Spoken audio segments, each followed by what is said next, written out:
하나님께서 오늘 우리에게 주시는 말씀 구약성서 창세기 6장 1절에서 13절 말씀입니다.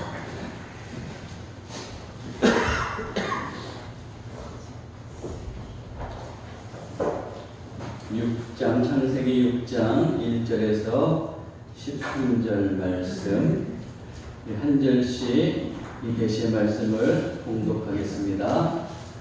교독하겠습니다. 사람이 땅 위에 번성하기 시작할 때에 그들에게서 딸들이 나니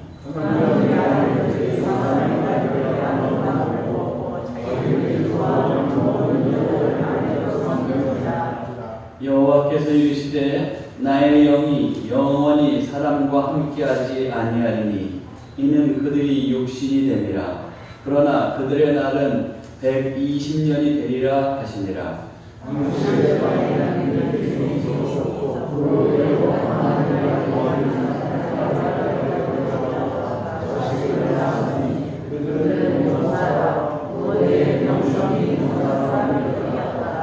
여호와께서 사람의 죄악이 세상에 가득함과 그의 마음으로 생각하는 모든 계획이 항상 악할 뿐임을 보시고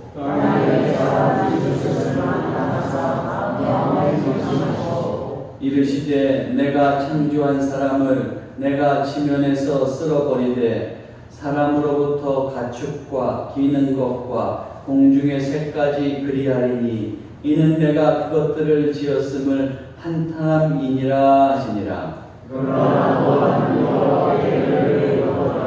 이것이 노아의 조건이라. 노아는 의인이요 당대의 완전한 자라. 그는 하나님과 동행하였으며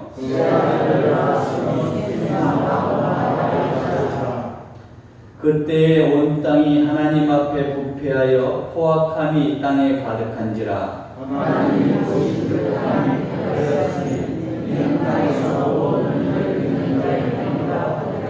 다같이 하나님이 노아에게 이르시되 모든 혈육 있는 자의 포악함이 땅에 가득함으로 그 끝날이 내 앞에 이르렀으니 내가 그들을 땅과 함께 멸하리라. 아멘. 할렐루야. 아멘. 네, 한 주간도 또 건강하게 지내셨으리라고 믿습니다.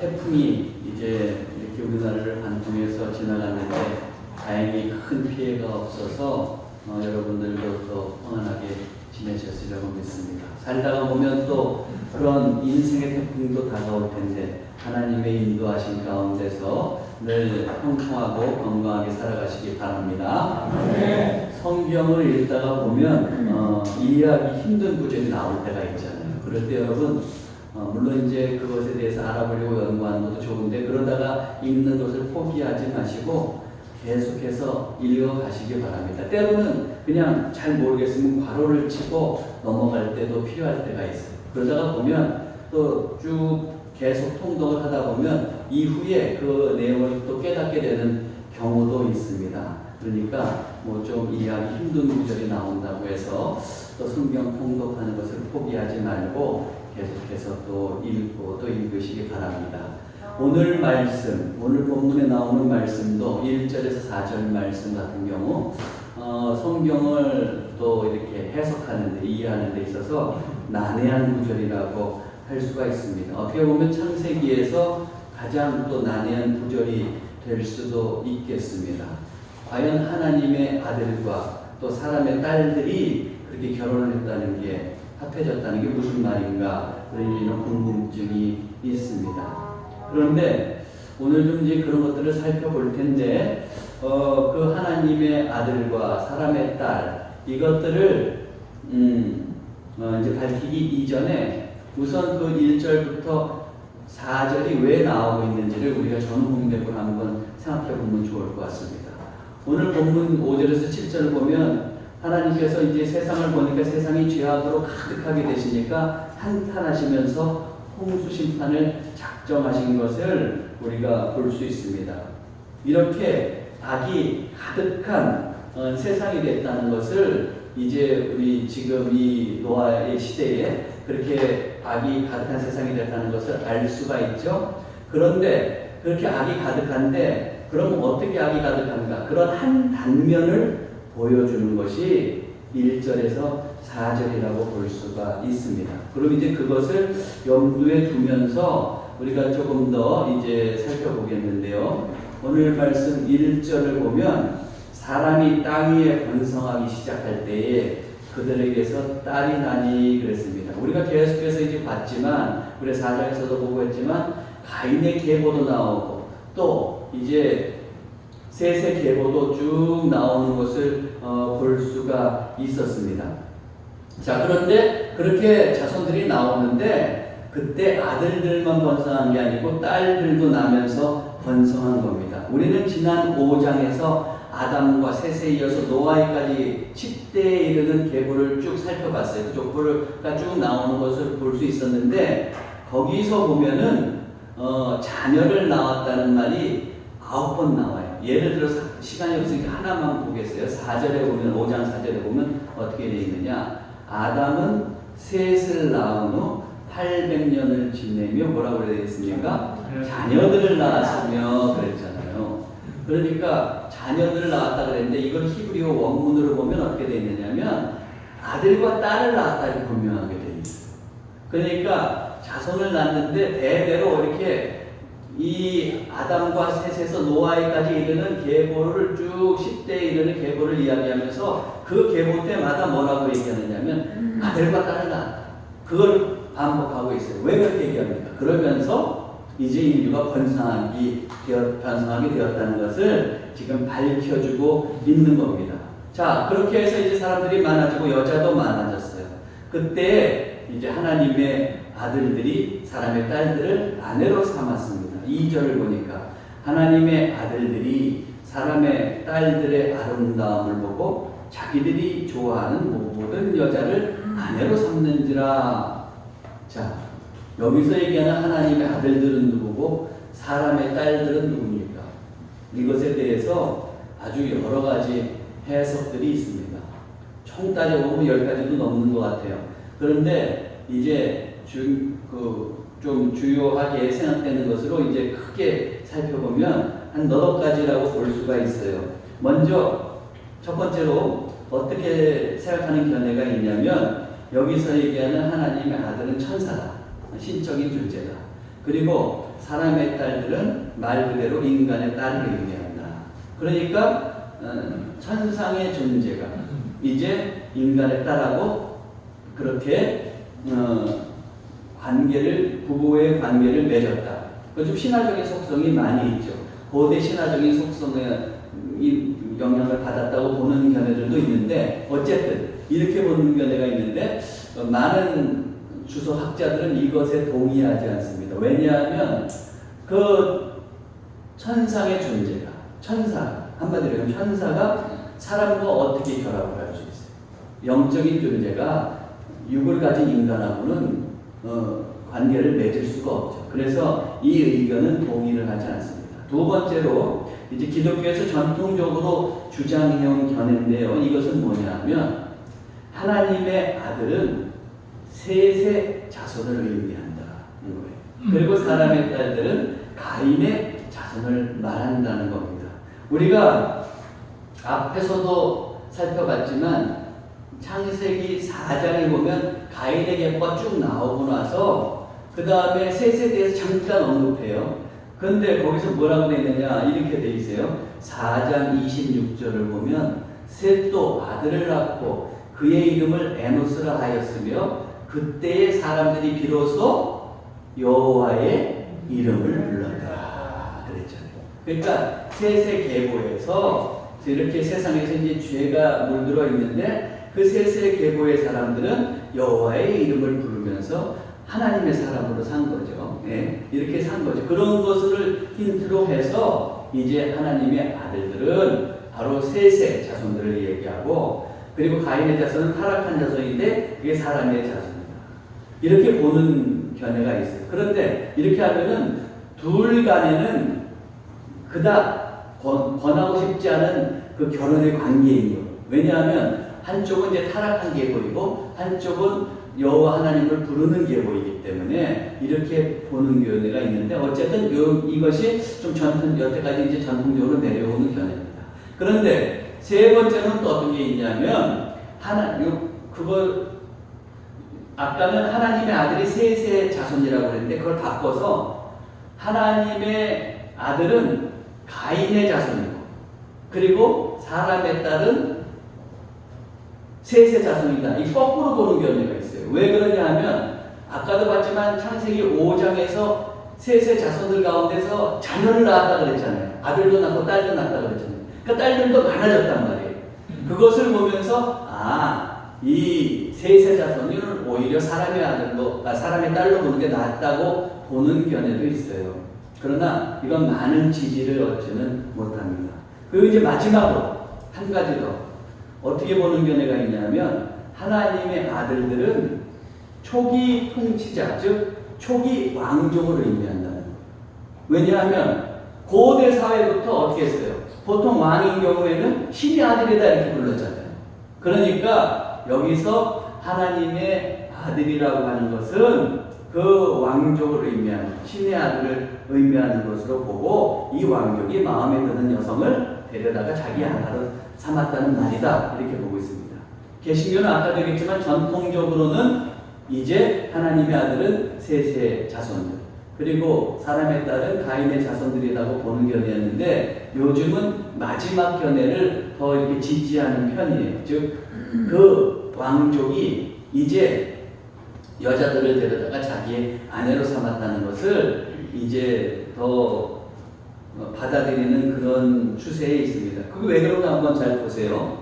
2절을 다시 한번 보는데 뭐라고 되어 있어요? 하나님의 아들들이 사람의 딸들의 아름다움을 보고 자기들이 좋아하는 모든 여자를 아내로 삼는지라. 여러분, 사람이 외모를 보고 어떤 사람을 배우자를 선택해서 결혼했어요. 그게 죄예요? 죄가 될 수 있습니다. 그건 죄는 아니죠. 그렇죠? 그건 죄는 아니에요. 물론 외모를 보고 결혼했다가 나중에 후회할 수는 있어요. 그렇죠? 이게 인물이 다가 아닌데 이게 내가 잘못했구나. 지금 후회하고 계신 분들 안 계시죠? 다 만족하고 계시다고 믿어요. 저도 만족하고 있습니다. 공개적으로 이렇게 제가 밝힙니다. 그래요. 그런데 중요한 거는 외모로 보고 결혼했다고 해서 그건 죄는 아니에요. 후회할 수는 있어요. 근데 보세요. 여기서는 사람의 아들들이 하나님의 아들들이 사람의 딸들의 아름다움을 보고 자기들이 좋아하는 뭐라고 그랬어요? 모든 여자를. 그래서 제가 또 이제 NIV 성경을 찾아보니까 이 모든이라는 건 뭐예요? any of them. 그 여자들 중에서 그들 중에서 어떤 사람이든지 간에 다 아내로 삼았다는 거예요. 무슨 말이에요? 힘 있는 자, 권력 있는 자. 그렇게 그런 것을 행사할 수 있는 자가 딱 보니까 저 여자가 마음에 들어. 근데 이미 자기는 결혼해서 아내가 있어요. 그럼에도 불구하고 또 마음에 들어. 그러니까 어떻게 하는 거예요? 그 여자를 데려오는 거예요. 그 여자가 싫다고 해도 내가 힘이 있고 권력이 있으니까 데려오는 거예요. 그 여자에게 결혼할 대상자가 있어요? 그럼에도 상관하지 않고 데려오는 거예요. 만약에 그것을 거절하면 어떤 피해가 갈지도 몰라요. 그러면서 촉촉하고 후궁으로 삼고 이렇게 했다는 얘기죠. 그런 의미에서 볼 때 여기서 하나님의 아들들은 그 왕족이라고 보는 것이 합리적이라는 이야기죠. 그리고 평범한 사람의 딸들을 그냥 자기의 쾌락을 위해서 아내로 삼는 경우를 말하고 있는 것을 볼 수 있다는 겁니다. 이것을 통해서 우리가 알 수 있는 것은 이 당시의 사회, 그러니까 노아 당시에 이 한 단면을 볼 때에도 얼마나 이 사회가 타락하고 있고 죄가 번져 있는지를 알 수 있다는 것이죠. 이 당시에는 법과 질서보다 힘으로 좌우되는 시대라고 볼 수 있어요. 4절을 보면 뭐라고 되어 있습니까? 당시의 땅에는 네피림이 있었고 그 외에도 하나님의 아들들이 사람의 딸들에게로 들어와 자식을 낳았으니 그들은 용사라 고대의 명성이 있는 사람이었더라. 네피림이라는 말이 나옵니다. 네피림이라는 단어는 우리 그 성경에서 민수기 13장 33절에 유일하게 나와. 이스라엘 백성이 가나안에, 아니 그 애굽에서 탈출해서 이제 가데스 바네아에 이르렀어요. 하나님께서는 원래 거기서 직접 관통해서 가나안 땅으로 들어가기를 원하셨는데, 그래서 이제 모세가 그 앞에 있을 때 이스라엘 백성 각 지파에서 한 사람씩 뽑아서 정탐꾼으로 보내잖아요. 그때 발견한 것이 네피림이 거인족, 아주 장대한 네피림을 발견했어요. 그걸 보고 겁을 먹잖아요. 이때 이제 네피림이 나오는데, 네피림이라는 것은 무슨 뜻이냐? 떨어뜨리는 사람, 치는 사람, 공격자라는 뜻이에요.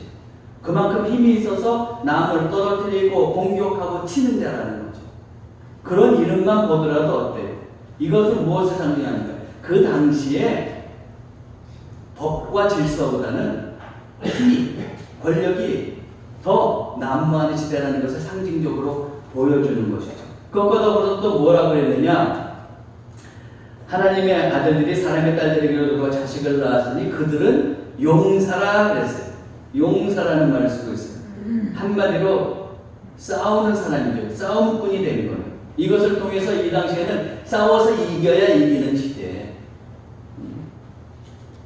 법과 질서와 평화가 정착되어 있는 시대가 아니라는 것을 볼 수가 있습니다. 이로 인해서 세상이 부패하고 포악해졌어요. 그 11절에 뭐라고 되어 있습니까? 그때에 온 땅이 하나님 앞에서 부패하여 포악함이 땅에 가득한지라. 자기의 욕망을 위해서, 쾌락을 위해서 힘을 쓰니까 얼마나 포악하겠어요.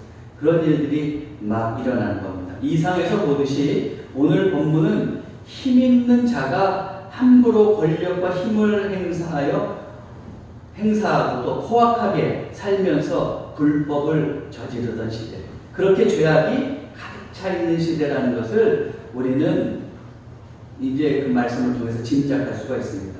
자, 그렇다면 이 시대는 왜 이렇게 죄로 가득하게 되었을까요? 그것의 원인은 인간 개개인의 마음에서 비롯되는 겁니다.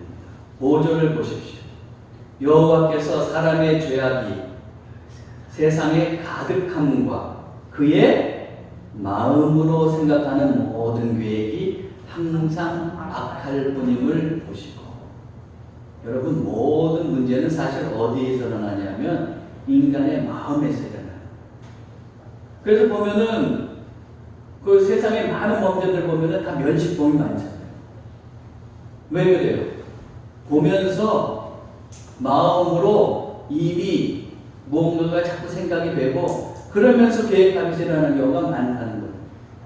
별거 아닌 것 같지만 이 마음에서 문제가 되는 게 많은 거예요. 그래서 사탄은 자꾸 어떻게 하냐면 우리의 마음에 악한 것을 집어넣으려고 하는 것이죠. 이 죄악이 가득한 이 세대도 보면은 인간 개개인의 마음에서부터 비롯되는 겁니다. 그러면 그 마음에 어떤 일들이 일어나면서 그렇게 죄악을 저지르는 방아쇠 역할을 했을까요? 그 마음에서 바로 욕망이 싹트기 시작하는 겁니다. 2절을 한번 보세요. 하나님의 아들들이 사람의 딸들의 아름다움을 봤다 그랬잖아요. 그냥 아름다운 걸 보면 아름답구나 그러면 끝났는데, 근데 어때요? 그러면서 욕망이라고 하는 또 아래를 트는 거예요. 그러면서 저야 내 거로 만들어야겠다. 내가 윤리적으로 아내가 있다고 해도 또 내가 쾌락의 대상을 삼아야 된다. 그러면서 자꾸 욕망하는 거예요. 마음에서 그 욕망이 죄를 키우는 것이죠. 그리고 심지어는 이제 어떻게 됩니까? 상대방이 원치 않아도 힘과 권력을 가지고 그것을 쟁취해 가는 겁니다. 죄를 저지르는 거예요. 자, 정리해보면 이런 거예요. 이 시대에 죄악이 가득했던 이유는 인간의 마음에서 비롯되는 것인데 그 마음의 욕망이 결국에는 수단과 방법을 가리지 않고 힘과 무력을 동원해서 타인의 타인에게 피해까지 주면서까지도 자기의 욕망을 채워가려고 하는 이 시대라는 것이죠. 자, 그렇다면 하나님께서 이런 시대를 보시고 이제 어떻게 하실까요? 우리는 오늘 말씀에서 하나님의 심판의 징후들을 볼 수가 있는데요. 3절 상반절을 한번 보세요. 어떻게 되어 있습니까? 이런 죄로 가득한 시대를 보시면서 하나님께서는 성령을 거둬가시는 거예요. 여호와께서 이르시되 나의 영이 영원히 사람과 함께하지 아니하리니 이는 그들이 육신이 됩니다. 아니 인간이 다 육신이죠. 육신이 아닐 수 있어요. 근데 인간은 육적인 존재일 뿐만 아니라 영적인 존재이잖아요. 그런데 이들은 이제 영적인 존재로서 성령을 따라 사는 것을 포기한 거예요. 육적으로만 살려고 하는 거예요. 육적인 욕망과 쾌락으로만 살려고 하는 거예요. 그런 죄로 가득한 인간들을 보면서 하나님께서는 어떻게 하시냐면 나의 영이 영원히 사람밖에 하지 아니한다.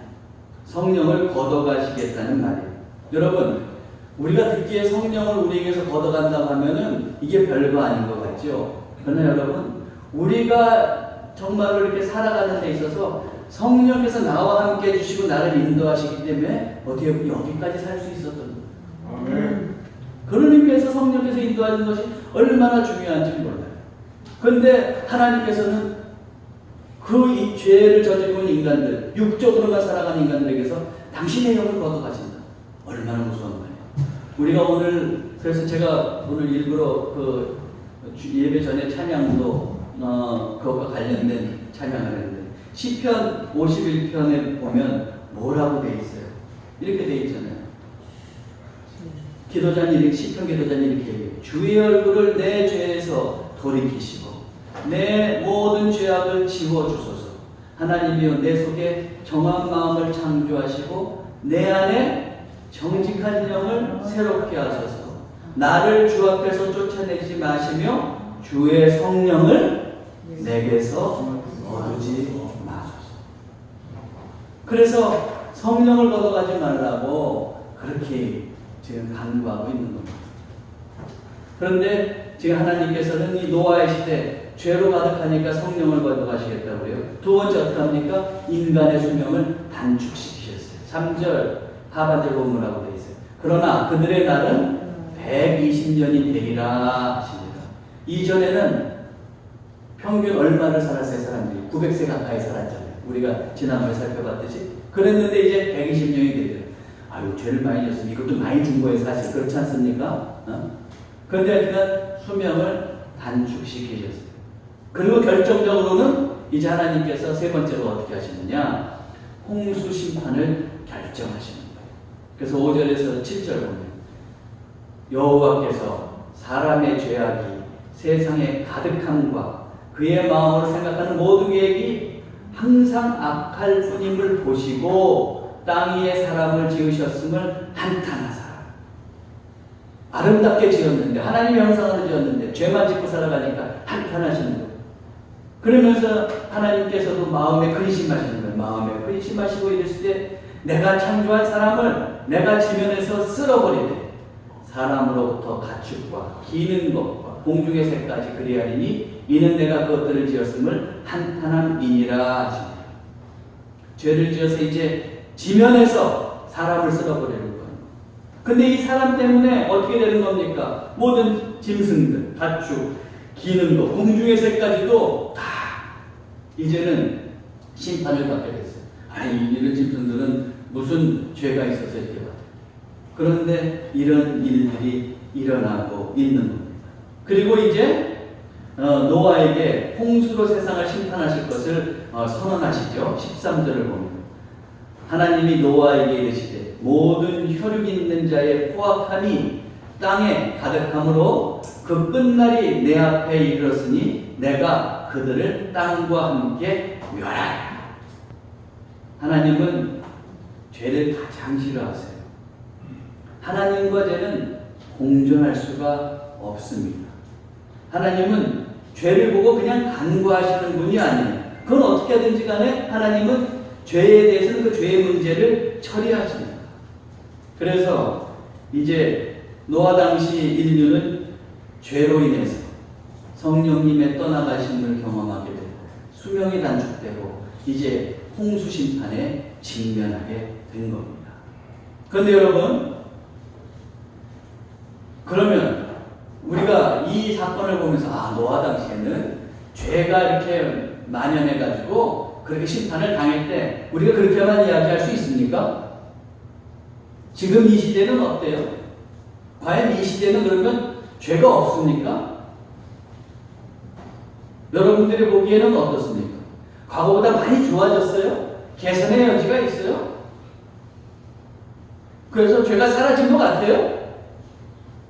물론 우리는 이 노아 당시처럼 홍수 심판은 당하지 않을지 몰라요. 그렇지만 여전히 죄는 남아있고 우리 개개인도 내 마음속의 욕망을 이기지 못하고 죄를 범하며 살아가는 경우가 얼마나 많은지 몰라요. 홍수 심판은 당하지 않을지 몰라도 죽음 이후에 우리가 하나님의 심판대에 설 때 어떻게 할 겁니까? 과연 그러면 우리는 이 죄악을 목격하면서 어떻게 할 거냐 이 말이에요. 첫째로 우리는 이런 죄를 바라보면서 또 죄된 시대를 바라보면서 우리가 꼭 명심해야 될 것은 우리는 예수 그리스도를 믿는 믿음으로 살아야 된다는 거예요. 하나님께서는 홍수 심판 후에 노아를 통해 인간이 이제 홍수 심판을 하셨지만 그래도 노아를 통해서 그 명맥을 이어가게 하셨어요. 야, 그래도 좀 잘 살아봐. 이러시면서 하신 거예요. 그런데 또 죄를 져. 그러니까 어떻게 해요? 아브라함을 부르시고 야, 이스라엘을 세우자. 그리고 죄를 정복하고 이제 너 하나님 나라를 네 시대가 만들어 가도록 하자. 이렇게 했는데 또 죄를 져. 그러니까 이스라엘 민족을 그 다음에 택하시고 그래서 하나님 나라를 만들어가고 죄를 이겨나가려고 했는데 또 죄를 져. 그래서 하나님께서는 이제 최후의 방법으로 어떻게 하십니까? 당신의 독생자 예수 그리스도를 이 땅에 보내주시고 그리고 죄의 문제를 해결해 가시는 거예요. 로마서 3장 23절 24절 뭐라고 되어 있어요? 같이 읽어볼까요? 모든 사람이 죄를 범하였음에 하나님의 영광에 이르지 못하다니 그리스도 예수 안에 있는 성령으로 말미암아 하나님의 은혜로 값없이 의롭다 하심을 얻은 자 되었느니라. 죄를 범하지 않은 사람이 없어요. 다 죄를 범했어요. 그래서 어떻게 합니까? 하나님과 죄는 함께 할 수가 없어요. 그래서 죄된 인간은 하나님께 다가갈 수도 없고 하나님의 영광에 이를 수가 없는 겁니다. 그런 비참한 상황에 놓여 있는 거예요. 그런데 그럼에도 불구하고 하나님께서는 우리를 불쌍히 여기시고 우리를 구원하시기 위해서 당신의 독생자 예수 그리스도를 보내주시고 십자가에 못 박게 하십니다. 그래서 이제 예수 그리스도 안에 있는 그 성령으로 말미암아서 우리는 구원을 받고 천국의 백성이 됐다는 거예요. 성령, 여러분 옛날에 고대 사회에 노예가 많았잖아요. 근데 그 노예가 지금 노예 시장에 나왔어요. 어떤 사람이 이제 막 얼마를 불러요. 그래서 그 노예를 파는 사람이 얼마를 부르는데 그 값을 주면은 그 사람은 또 노예로 잡혀가야 돼. 근데 누군가가 와서 값을 지불하고 나서 그냥 놔주면 어떻게 되는 거예요? 그때 대신 값을 지불해줘서 그 사람은 자유인이 된다는 거예요. 여기서 예수 그리스도 안에 있는 속량이라는 건 뭡니까? 우리는 죄인이 심판받을 수밖에 없는 죄인이. 그런데 어때요? 예수님께서 십자가에 못 박히심으로 죄값을 치러주셨다는 거예요. 대신. 그게 속량이에요. 그래서 우리는 어떻게 돼요? 그래서 그냥 아무 대가도 치르지 않고 믿기만 하면 구원 받는 거예요. 거저받기 때문에 하나님의 은혜라. 다른 은혜가 아니에요. 그냥 주시기 때문에 그 하나님의 은혜라는 말을 쓰고 있는 거예요. 노아를 보십시오. 노아가 어떻게 홍수 심판을 면할 수 있었습니까?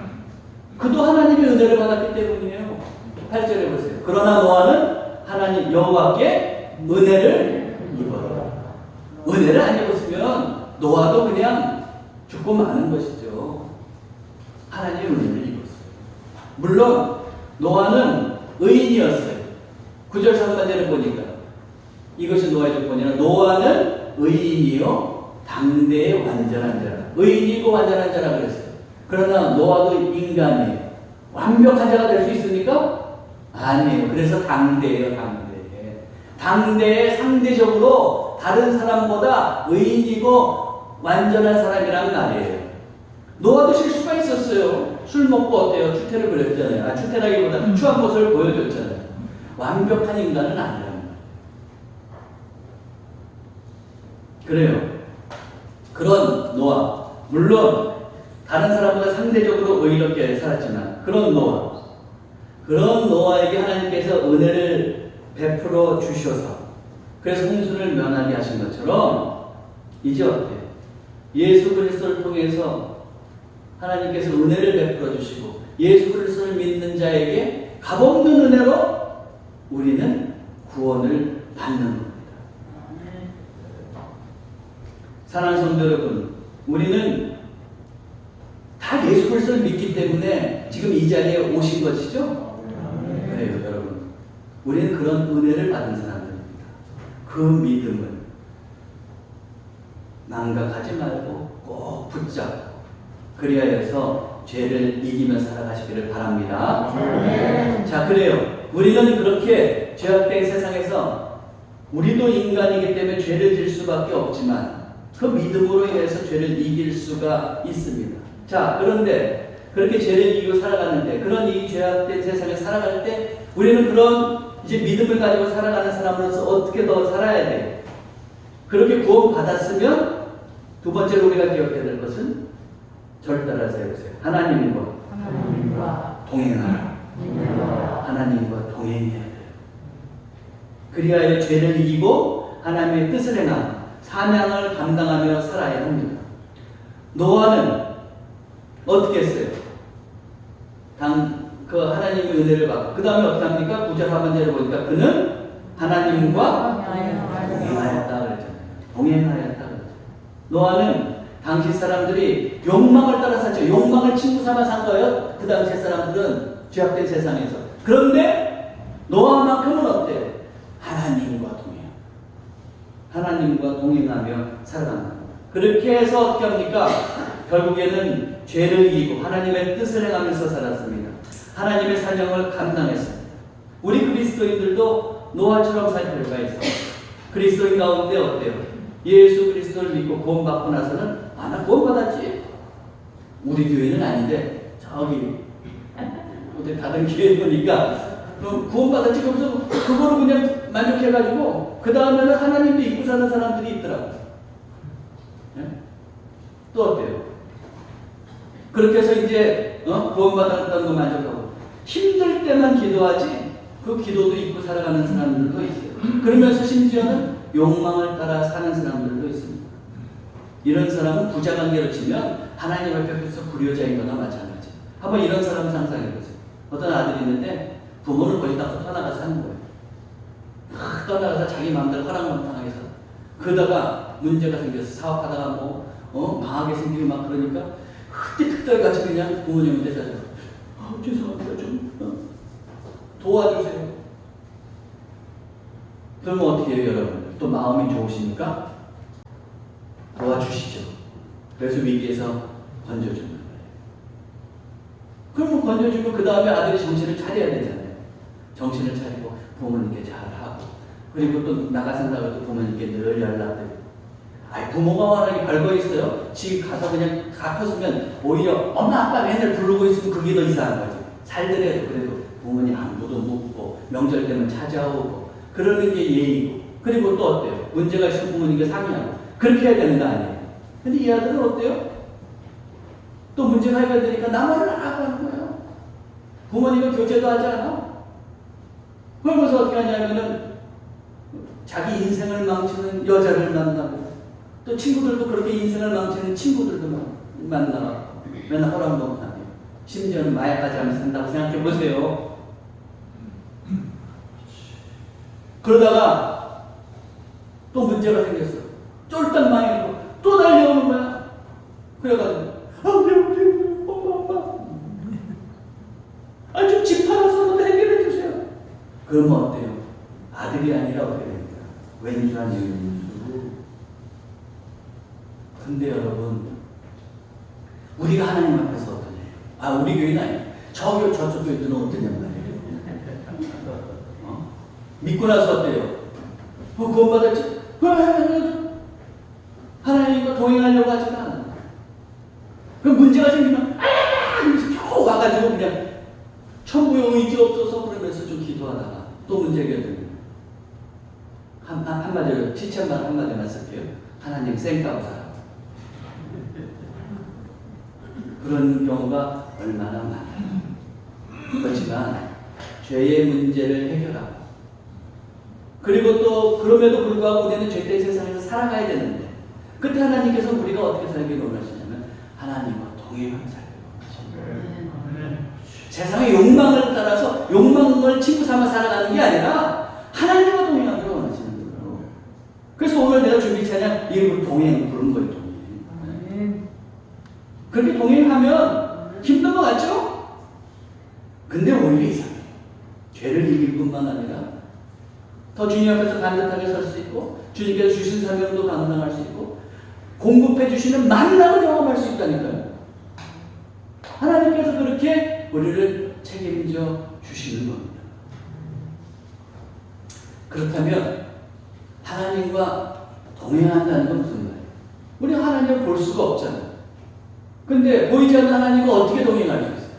한마디로 얘기하면 우리가 늘 하나님을 의식하며 살아간다는 거예요.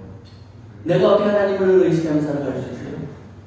그게 잘 안 되니까 예배하는 거예요. 기도하는 거예요. 말씀을 통해서 하나님을 만나는 거예요. 그러므로 우리는 이런 수단들을 통해서 이런 경건 생활을 통해서 하나님과 동행할 수 있는 거예요. 사랑하는 성도 여러분, 그런 면에서 보면 이 경건 생활이라는 것이 얼마나 중요합니까? 여러분 예배를 소홀히 하지 마세요. 늘 또 기도하며 살아가세요.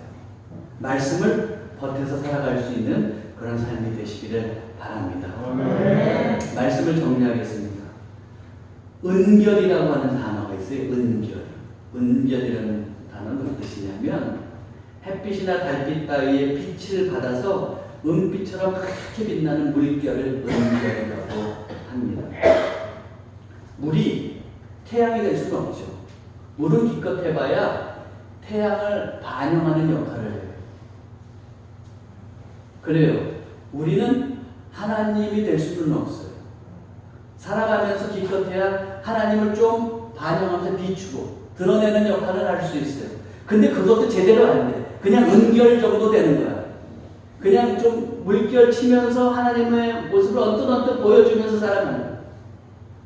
그렇지만 그렇게라도 내가 그 죄의 문제를 해결한 우리들이 하나님과 동행하면서 그렇게 은결처럼만 살아가도 하나님이 우리를 보시고 어떻게 생각하실까요? 참 기뻐하시는 거예요. 그리고 우리를 격려해 주실 겁니다. 우리를 복되게 하실 겁니다. 모쪼록 죄는 사라지지 않았습니다. 그러나 사랑하는 성도 여러분, 예수 그리스도를 믿는 믿음으로 죄의 문제를 해결하시고 또 주님과 동행에 살아가심으로 하나님의 뜻을 이루고 또 하나님께서 주시는 복을 경험하는 귀한 삶이 되시기를 주님의 이름으로 축원합니다. 네. 기도하겠습니다.